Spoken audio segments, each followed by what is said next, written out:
Sinabi ni Jesus na tatraydorin siya. Nang dumating ang unang araw ng pista ng tinapay na walang pampaalsa, lumapit ang mga tagasunod ni Jesus at nagtanong, "Saan niyo po gustong maghanda kami ng hapunan para sa pista ng paglampas ng anghel?"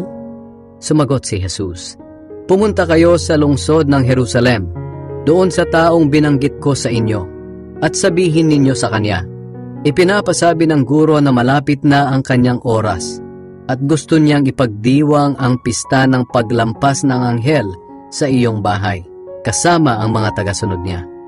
Sinunod nila ang utos ni Jesus at inihanda nila roon ang hapunan para sa pista. Kinagabihan, naghapunan si Jesus at ang 12 tagasunod. Habang kumakain sila, sinabi ni Jesus sa kanila, "Sinasabi ko sa inyo ang totoo, ang isa sa inyo ay magtatraydor sa akin." Nalungkot sila nang marinig yon, at isa-isa silang nagtanong sa kanya, "Panginoon, hindi po ako iyon, di po ba?" Sumagot siya, "Ang kasabay kong sumawsaw ng tinapay sa mangkok ang siyang magtatraydor sa akin. Ako na anak ng tao ay papatayin ayon sa sinasabi ng kasulatan, ngunit nakakaawa ang tao magtatraydor sa akin." Mabuti pang hindi na siya ipinanganak.